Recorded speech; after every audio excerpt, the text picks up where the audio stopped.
মানুষের জিজ্ঞাসা, আল্লাহর জবাব। লেখক মাওলানা মোফাজ্জল হক, প্রকাশক খন্দকার প্রকাশনী। আল্লাহ সম্পর্কে জিজ্ঞাসা। যখন আমার লোকেরা তোমাকে আমার সম্পর্কে জিজ্ঞেস করে, তখন তুমি বলে দাও, আমি তাদের অতি নিকটে আছি।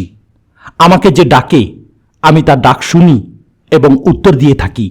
কাজেই আমার ডাকে সাড়া দেয়া ও আমার প্রতি ঈমান আনা তাদের কর্তব্য। এই কথাগুলো তাদের শুনিয়ে দাও, যাতে করে তারা সত্যের সন্ধান পায়। সূরা বাকারা আয়াত নম্বর 186। এই আয়াত নাজিল সম্পর্কে ইবনে আবু হাতিম বিভিন্ন সূত্রে বর্ণনা করেন যে, জনৈক ব্যক্তি রাসূল সাল্লাল্লাহু আলাইহি ওয়াসাল্লামকে জিজ্ঞেস করল, ইয়া রাসূলুল্লাহ সাল্লাল্লাহু আলাইহি ওয়াসাল্লাম, আল্লাহ কি আমাদের কাছে আছেন না দূরে আছেন? যদি কাছে থাকেন তাহলে আমরা তার সাথে গোপনে কথা বলবো, আর যদি দূরে থাকেন তাহলে জোরে জোরে ডাকবো। কথা শুনে রাসূল সাল্লাল্লাহু আলাইহি ওয়াসাল্লাম চুপ হয়ে গেলেন। তখন এই আয়াত নাজিল হয়। তাফসিরে ইবনে কাসিরে বলা হয়, হযরত আবু হুরায়রা রাদিয়াল্লাহু তাআলা আনহু বলেন, রাসূল সাল্লাল্লাহু আলাইহি ওয়াসাল্লাম বলেছেন, আল্লাহ বলেন, আমার বান্দা যখন আমাকে স্মরণ করে বা আমার স্মরণে তার ওষ্ঠদ্বয় নড়াচড়া করে, তখন আমি তার সাথে থাকি। আল্লাহ পাক আরও বলেন, যারা সৎ খোদাভীরু তাদের সাথে আমি রয়েছি। হযরত মুসা আলাইহিস সালাম ও হযরত হারুন আলাইহিস সালামকে আল্লাহ পাক বলেন, আমি তোমাদের দুজনের সাথে থেকে কথা শুনি এবং দেখি। এই আয়াতের ব্যাখ্যায় তাফহিমে বলা হয়েছে, যদিও তোমরা আমাকে দেখতে পাও না এবং অনুভব করতে পারো না, তবুও আমাকে তোমরা দূরে মনে করো না। আমি আমার প্রত্যেক বান্দার অতি নিকটে থাকি। যখন চায় তখনই তারা আমার কাছে আরজি পেশ করতে পারে। এমনকি তারা আমার কাছে মনে মনে যা কিছু আবেদন করে তাও আমি শুনতে পাই। শুধু শুনতেই পাই না, সে বিষয়ে আমি সিদ্ধান্তও গ্রহণ করি। সালমান ফারসি রাদিয়াল্লাহু তাআলা আনহু বলেন, রাসূল সাল্লাল্লাহু আলাইহি সাল্লাম বলেছেন, আল্লাহর নিকট কোনো ব্যক্তি যখন দুহাত তুলে কিছু চায়, তখন আল্লাহ তাকে খালি হাতে ফিরিয়ে দিতে লজ্জাবোধ করেন। আহমদ। ইমাম আবু জাফর তাবারি তার তাফসিরে তাবারিতে বর্ণনা করেন, আয়েশা রাদিয়াল্লাহু তাআলা আনহা বলেন, কোনো লোক যখন কিছু প্রার্থনা করে এবং সে যদি তাড়াহুড়ো না করে বা ধৈর্যহীন না হয়, তাহলে দুনিয়ায় তাকে তা দেয়া হয় অথবা পরকালের জন্য তা সংরক্ষিত থাকে। উরওয়া জিজ্ঞাসা করলেন, আম্মাজান, তাড়াহুড়ো ও ধৈর্যহীন হওয়ার অর্থ কি? তিনি জবাব দিলেন, কারো এভাবে বলা যে, দোয়া করলাম কিছু পেলাম না, ডাকলাম কিন্তু সাড়া পেলাম না। ইবনে কাসির। আনাস রাদিয়াল্লাহু তাআলা আনহু বলেন, রাসূলুল্লাহ সাল্লাল্লাহু আলাইহি সাল্লাম বলেছেন, আল্লাহ বলেন, হে আদম সন্তান, একটি তোমার কাজ আর একটি আমার কাজ, আর একটি কাজ তোমার আমার উভয়ের। তোমার কাজ হলো একমাত্র আমার ইবাদত করা এবং আমার সাথে কাউকে শরিক না করা। আমার কাজ তোমার ইবাদত কবুল করা ও তোমার কাজ বৃথা যেতে না দেয়া। আর তোমার আমার যৌথ কাজ হলো তোমার দোয়া করা আর আমার কবুল করা। ইবনে কাসির। আবু হুরায়রা রাদিয়াল্লাহু তাআলা আনহু বলেন, রাসূলুল্লাহ সাল্লাল্লাহু আলাইহি সাল্লাম বলেছেন, তিন ব্যক্তির দোয়া কখনো ফেরত দেয়া হয় না। এক, ন্যায়পরায়ণ শাসকের দোয়া। দুই, রোজাদারের ইফতারের সময়ের দোয়া। তিন, মজলুমের দোয়া। কিয়ামতের দিনে আল্লাহ মজলুমের দোয়া সবার ঊর্ধ্বে রাখবেন এবং তার আগমনের জন্য আকাশের দুয়ার খুলে দিবেন। তারপর বলবেন, আমার মর্যাদার কসম, দেরিতে হলেও আজ আমি তোমাকে সাহায্য করব। তিরমিজি, নাসাই, ইবনে মাজা, আহমদ। রূহ সম্পর্কে জিজ্ঞাসা। লোকেরা তোমাকে রূহ সম্পর্কে জিজ্ঞেস করে, বলে দাও, রূহ আমার পালনকর্তার আদেশ। এ বিষয়ে তোমাদেরকে সামান্য জ্ঞান দান করা হয়েছে। বনী ইসরাইল আয়াত নম্বর 85। এই আয়াত নাজিল সম্পর্কে আব্দুল্লাহ ইবনে মাসুদ রাদিয়াল্লাহু তাআলা আনহু বলেন, একবার আমি রাসূলুল্লাহ সাল্লাল্লাহু আলাইহি সাল্লামের সাথে এক ক্ষেতের মধ্য দিয়ে যাচ্ছিলাম। এমন সময় একদল ইহুদিও সেদিক দিয়ে যাচ্ছিল। তারা রাসূল সাল্লাল্লাহু আলাইহি সাল্লামকে দেখে বলাবলি করছিল, লোকটিকে রূহ সম্পর্কে জিজ্ঞেস কর। তাদের মধ্যে কেউ কেউ বলছিল, জিজ্ঞেস করে লাভ কি? তিনি যদি এমন জবাব দেন যা তোমরা পছন্দ করবে না। শেষ পর্যন্ত তাকে জিজ্ঞেস করা হলো, কিন্তু তিনি কোনো জবাব দিলেন না। ইবনে মাসুদ বলেন, তখন আমি বুঝতে পারলাম তার উপর ওহী নাজিল হবে। আমি সেখানে উপস্থিত থাকতেই ওহী নাজিল হলো এবং তিনি বললেন, এইমাত্র এই আয়াত নাজিল হলো। ইবনে কাসির। এছাড়া সূরা আস-সাজদার 7 থেকে 9, সূরা হিজরে 28, সূরা সাদে 71 থেকে 76, সূরা মুজাদালার 22 নম্বর আয়াত সহ কুরআনুল কারিমে রূহ শব্দ 11 বার এসেছে। রুহি 2 বার, রুহানা 3 বার, রুহুল কুদ্দুস 4 বার এবং রুহুল আমিন 1 বার ব্যবহৃত হয়েছে। সূরা আস-সিজদায় বলা হয়েছে, তিনি কাদামাটি দিয়ে মানুষ সৃষ্টির সূচনা করেছেন, পরে তার বংশধারা এমন এক জিনিস দিয়ে চালু করেছেন যা তুচ্ছ পানির মতো তরল। পরে তার নাক কান ঠিকঠাক করে দিয়েছেন এবং তার মধ্যে ফুঁকে দিয়েছেন। তোমাদেরকে তিনি কান চোখ ও দিল দিয়েছেন, তোমরা কমই শুকরিয়া আদায় করে থাকো। রূহ আবিধানিক অর্থে আত্মা, সত্তা, শ্বাস প্রশ্বাস অর্থে ব্যবহৃত হয়। কোরআনের ভাষায় রূহ আত্মা, পবিত্র আত্মা, আল্লাহর হুকুম, ওহী, শক্তি ও জিব্রাইল অর্থে ব্যবহৃত হয়েছে। রুহুল আমিন ও রুহুল কুদ্দুস জিব্রাইল আলাইহিস সালামের নাম। রূহ বলতে সেই জীবনী শক্তিকে বুঝায় যার মধ্যে চিন্তা, চেতনা, বিবেক, বুদ্ধি, ফয়সাল্লা ও ইচ্ছা প্রয়োগের শক্তি নিহিত থাকে। এই মর্যাদাবান ও গুণসম্পন্ন রূহ এই জন্য দেয়া হয়েছে যে মানুষেরা যেন বিবেক খাটিয়ে দুনিয়ায় চলাফেরা করে, বিবেকহীন জন্তু জানোয়ারের মতো যেন না চলে। চোখ দেয়া হয়েছে যেন অন্তর্দৃষ্টি দ্বারা দেখে, অন্ধের মতো না চলে। কান দেয়া হয়েছে চেতনার জ্ঞান দিয়ে শোনার জন্য, বধির হয়ে থাকার জন্য নয়। দিল দেয়া হয়েছে প্রকৃত সত্য উদ্ঘাটনের জন্য, চিন্তা ও কর্মের দ্বারা নির্ভুল পথে চলার জন্য। হালাল সম্পর্কে জিজ্ঞাসা। লোকেরা তোমাকে জিজ্ঞাসা করে তাদের জন্য কি কি হালাল করা হয়েছে। বলে দাও, সমস্ত পাক পবিত্র জিনিস তোমাদের জন্য হালাল করা হয়েছে। আর যে সমস্ত শিকারী প্রাণীকে শিকারের জন্য তোমরা প্রশিক্ষণ দিয়েছ, তারা তোমাদের জন্য যে শিকারী ধরে রেখেছে তাও তোমরা খেতে পারো। তবে তার উপর আল্লাহর নাম নিতে হবে। আল্লাহর আইন ভাঙার ব্যাপারে সাবধান। অবশ্য আল্লাহর হিসাব নিতে বেশি দেরি হয় না। সূরা মায়দা আয়াত নম্বর 4। আজ তোমাদের জন্য সমস্ত পাক পবিত্র জিনিস হালাল করে দেওয়া হয়েছে। আহলে কিতাবদের খাদ্য তোমাদের জন্য হালাল এবং তোমাদের খাদ্য তাদের জন্য হালাল।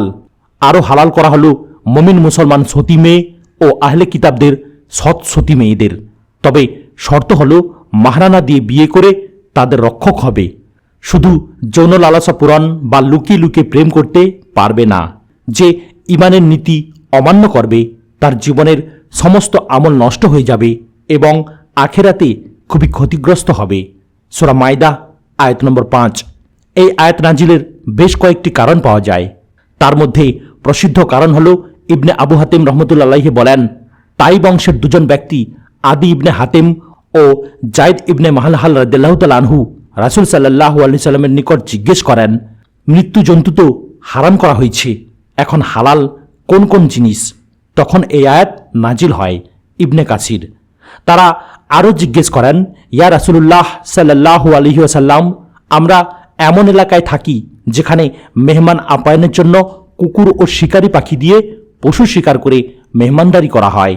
অনেক সময় তারা জীবিত প্রাণী ধরে আনে, আবার অনেক সময় তা মৃত পাওয়া যায়। আল্লাহ বলেছেন মৃত প্রাণী হারাম, তাহলে প্রাণীগুলোর হুকুম কি? তখন এই আয়াত নাজিল হয়।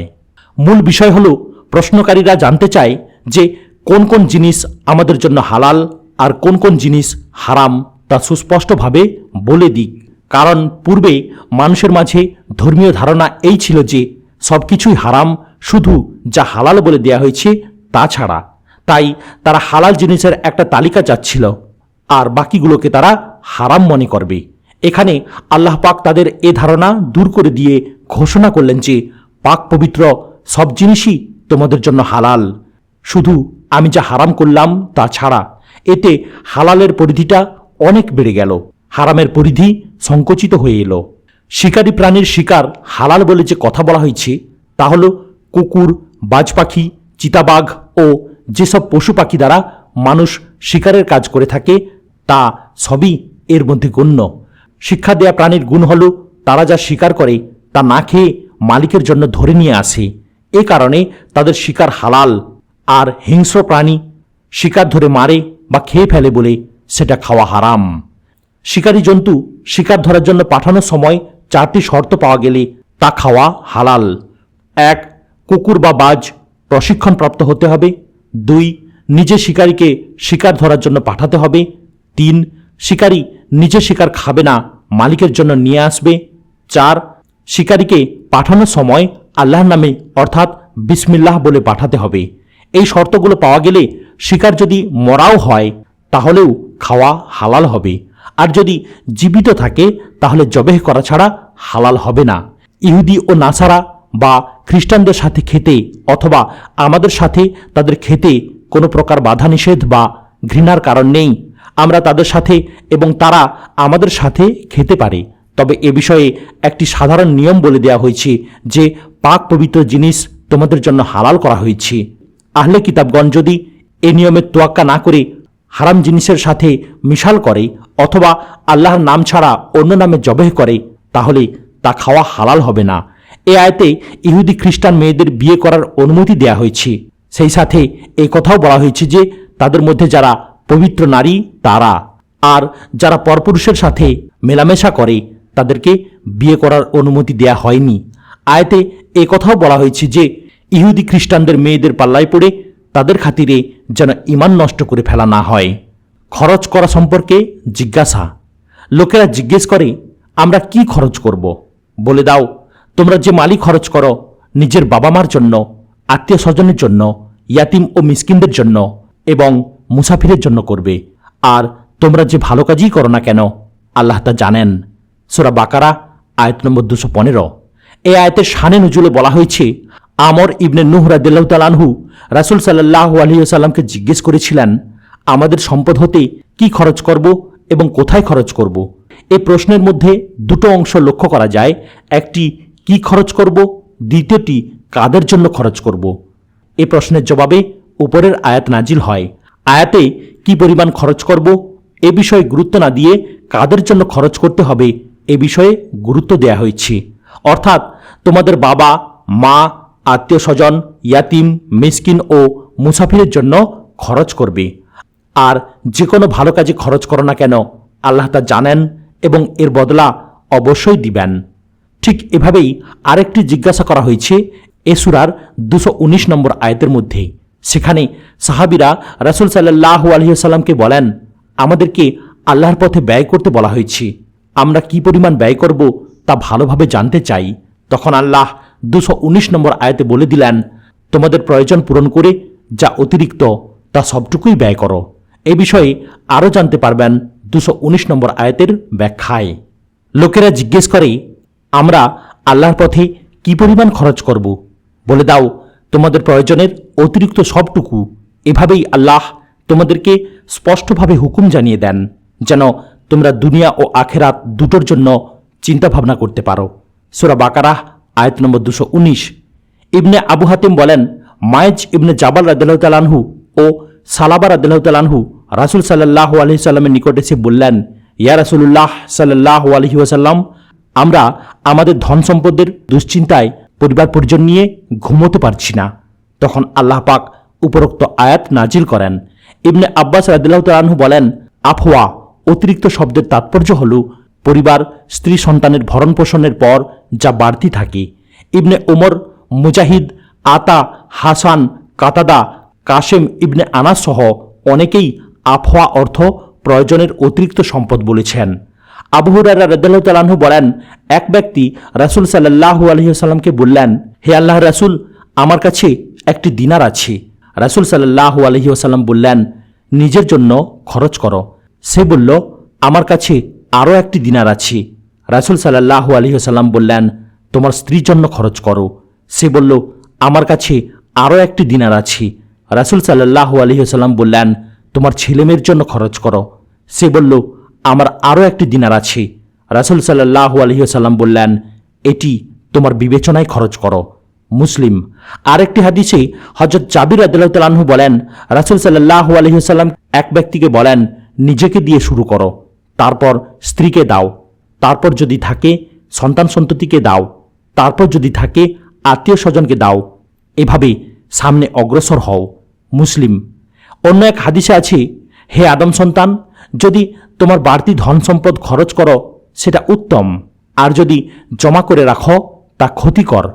তুমি বেশি বেশি খরচ অর্থাৎ দান করাতে নিন্দিত হবে না। ইবনে কাসির। হায়েজ সম্পর্কে জিজ্ঞাসা। লোকেরা জিজ্ঞেস করে হায়েজ সম্পর্কে, বলে দাও এটা একটা অপবিত্র অবস্থা।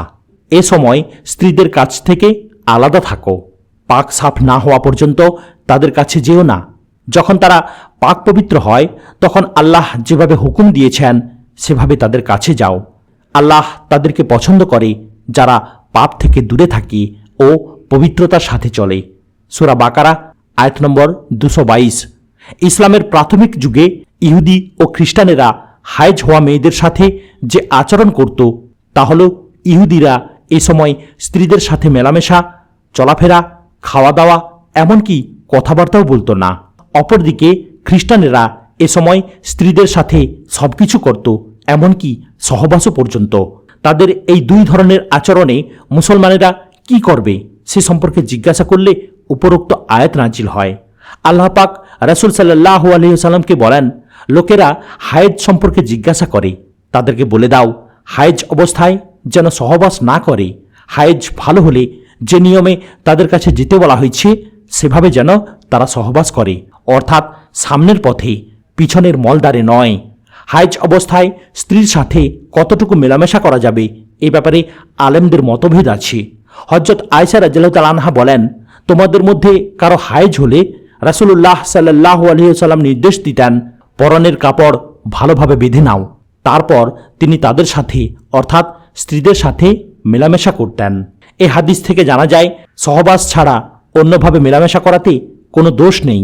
ইমাম আবু হানিফা ও ইমাম মালিকের মতে নাভি থেকে হাঁটু পর্যন্ত বাদ রেখে বাকি অংশের জন্য কোনো নিষেধ নেই। ইমাম শাফেঈ কেবল যৌনাঙ্গ থেকে বিরত থাকতে বলেছেন। হায়েজের মেয়াদ সম্পর্কে হানাফিদের মতো সর্বনিম্ন 3 দিন 3 রাত, ঊর্ধ্বে 10 দিন পর্যন্ত। ইমাম শাফেঈ ও ইমাম আহমদ বলেন কমপক্ষে 1 দিন, বেশির পক্ষে 15 দিন মেয়াদ। ইমাম মালিকের মতে নির্দিষ্ট কোনো মেয়াদ নেই। হায়েজ যখন ভালো হবে তখন তারা পবিত্র বলে গণ্য হবে। ফিকহুস সুন্নাহ। মদ জুয়া সম্পর্কে জিজ্ঞাসা। লোকেরা জিজ্ঞেস করে মদ ও জুয়ার ব্যাপারে কি হুকুম, বলে দাও এ দুটো জিনিসের মধ্যে বড় পাপ রয়েছে, যদিও এর মধ্যে মানুষের জন্য কিছুটা লাভও রয়েছে, কিন্তু লাভের চেয়ে গুনাহ অর্থাৎ ক্ষতি অনেক বেশি। সূরা বাকারা আয়াত নম্বর 219। মদের ব্যাপারে কোরআনে 3 পর্যায়ে আয়াত নাজিল হয়। প্রথমে সূরা বাকারার 219 নম্বর আয়াত, যা উপরে বর্ণিত হল। তারপর সূরা নিসার 40 নম্বর আয়াতে। এখানে বলা হয়, হে মুমিনেরা, মদ খেয়ে নামাজের নিকটে যেও না যতক্ষণ না তোমরা যা বলো তা ভালোভাবে বুঝতে পারো। তৃতীয় পর্যায়ে সূরা মায়েদার 90 ও 91 নম্বর আয়াত নাজিল হয়। বলা হয়, হে ইমানদারগণ, মদ, জুয়া, পূজার বেদী ও ভাগ্য গণনার তীর নাপাক ও শয়তানি কাজ, এসব থেকে দূরে থাকো যাতে তোমরা কল্যাণ পেতে পারো। শয়তান তো মদ ও জুয়া দ্বারা তোমাদের মধ্যে শত্রুতা ও বিদ্বেষ ঘটাতে চায় এবং তোমাদেরকে আল্লাহর জিকির ও নামাজে বাধা দিতে চায়। তাহলে কি তোমরা এই কাজ থেকে বিরত থাকবে না? এই আয়াতগুলোর দ্বারা মদ ও জুয়াকে একটি ঘৃণিত জিনিস বলে আখ্যায়িত করা হয়েছে। রাসূল সাল্লাল্লাহু আলাইহি ওয়াসাল্লাম বলেছেন, মদখোর, মদ পরিবেশক, মদ বেচা, মদ কেনা, মদ যার জন্য কেনা বেচা করা হয়, মদ উৎপাদনকারী, মদের উপকরণ সংগ্রহকারী, মদ পরিবহনকারী, মদ যার জন্য বহন করা হয়, মদ বিক্রির লাভ ভোগকারী, এ সকলের উপর অভিশাপ বর্ষণ করেছেন। আবু দাউদ, ইবনে মাজাহ। মদখোরের শাস্তি হল মদ পানে কেউ ধরা পড়লে তাকে জুতা মারা, লাঠি মারা, ঘুষি মারা, পাকানো কাপড় অথবা খেজুরের ডাল দিয়ে পিটানো, খুব বেশির পক্ষে 40টি বেত মারা। ইমাম আবু হানিফা ও ইমাম মালিকের মতে 80টি চাবুক মারার কথা বলা হয়েছে। ইমাম শাফেঈ ও ইমাম হাম্বল 40টি বেত মারার পক্ষে মত দিয়েছেন। অ্যালকোহলের মাত্রা কম বেশি করে বিভিন্ন কোম্পানি নানা নামে বাজারে মদ সাপ্লাই করছে। অ্যালকোহল কম থাক আর বেশি থাক, সব ধরনের মদই হারাম। বাজারে যে নামে মদ পাওয়া যায় তা হল brandy, whisky, rum, liqueur, port, sherry, madeira, claret, hock, champagne, burgundy, porter, stout, সিডনিক, এইল, জিন, হল্যান্ড, জেনেভা, বুয়া, কাসাব প্রভৃতি মদ উল্লেখযোগ্য। এছাড়া ভাং, গাঁজা, আফিম, হিরোইন ইত্যাদি নেশাকর ও মাতালকারক দ্রব্যই হারাম। ইয়াতিমদের সাথে ব্যবহার সম্পর্কে জিজ্ঞাসা। লোকেরা জিজ্ঞেস করে, ইয়াতিমদের সাথে কেমন ব্যবহার করতে হবে? বলো, যে ব্যবহার তাদের জন্য ভালো হয় তাই করা উচিত। তোমরা যদি তাদেরকে নিয়ে একসাথে থাকা খাওয়ার ব্যবস্থা রাখো তাহলে তাতে কোনো ক্ষতি নেই।